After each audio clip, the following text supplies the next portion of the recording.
personne du Saint-Esprit. Peuple de Dieu, que le Seigneur Dieu vous bénisse. Dans Matthieu chapitre 3, verset 16, la Bible dit ceci. Lorsque Jésus était baptisé dans les eaux du Jourdain, le Saint-Esprit était descendu sur lui sous forme corporelle comme une colombe.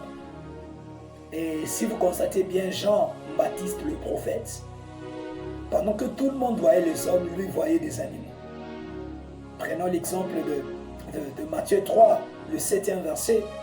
Les Sadducéens et les scribes, les pharisiens sont venus pour être baptisés. Mais Jean-Baptiste leur dit race des vipères. Lorsque le Saint-Esprit descend sur l'épaule de Christ, Jean-Baptiste voit la colombe. Lorsque Jésus lui-même se présente, Dieu voit un fils, mais Jean-Baptiste voit un agneau. Oh, cet après-midi, je suis venu te dire, le Saint-Esprit ne descend jamais sur n'importe quel animal.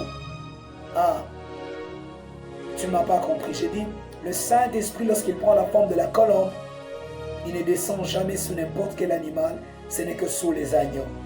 Parce que lorsque Jésus est dans le Jourdain, Jésus ne s'est pas présenté dans le Jourdain comme le lion de la tribu de Juda, non. Mais il s'est présenté dans le Jourdain comme l'agneau immolé. Et quand nous voyons le même caractère qui s'y trouve dans la colombe, c'est presque le même caractère qui se trouve dans l'agneau. C'est-à-dire, le Saint-Esprit descend sur des personnes humbles, des personnes qui aiment la simplicité, des personnes qui cultivent l'humilité en eux. Lorsque tu as un autre caractère, le caractère d'un serpent, le caractère, je ne sais pas, de n'importe quel animal, sache que tu ne vas pas attirer la présence de l'Esprit. Même les disciples qui ont reçu le Saint-Esprit le jour de la Pentecôte, ce n'était pas n'importe quel homme qui devait assister le jour de l'effusion de l'Esprit. La Bible déclare, les gens qui devaient participer à Jérusalem lors de l'effusion de l'Esprit n'étaient pas de n'importe quelle personne, n'étaient pas n'importe quelle catégorie de personnes, mais c'était des gens qui étaient à côté du Seigneur, des gens qui ont connu une transformation, des gens qui ont pris le temps d'être édifiés. Ce sont des gens qui devaient attendre 9 jours d'attente parce que Jésus est apparu aux disciples pendant 40 jours. Et les 10 jours qui restaient, c'était le temps où ils devaient patienter à Jérusalem. Et pendant 9 jours, ils étaient là assidus. Ils priaient, ils persévéraient, ils gênaient. Ils pouvaient traiter leur corps durement et laisser à ce que l'Esprit puisse prendre le dessus sur le corps et la chair. Et c'est ainsi que l'effusion de l'Esprit devait descendre.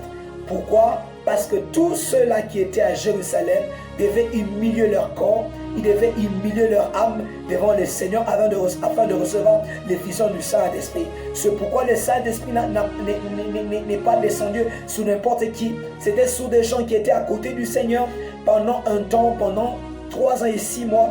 Et après, Jésus leur dit, restez à Jérusalem. Ce n'était pas n'importe qui devait recevoir le Saint-Esprit. C'était des personnes qui ont cultivé cette vie d'humilité. C'était des personnes qui ont cultivé cette vie de simplicité. Et c'était des personnes humbles. C'est alors qu'ils ont reçu l'effusion de l'Esprit. Alors que le Saint-Esprit se répand dans ta vie sous forme corporelle du feu, sous forme corporelle de l'eau, sous forme corporelle du vent, sous forme corporelle de la colombe, qu'il prenne toutes ces formes-là afin de se répandre dans ta vie. Je ne sais pas dans quel domaine que Dieu va t'affecter. Je ne sais pas, dans le domaine prophétique, dans le domaine du parler à langue, je ne sais pas, mais que le Saint-Esprit t'affecte partout où tu es, en nom tout puissant de Jésus. Amen. Que le Seigneur Dieu vous bénisse. Bon dimanche et bonne fête de la Pentecôte.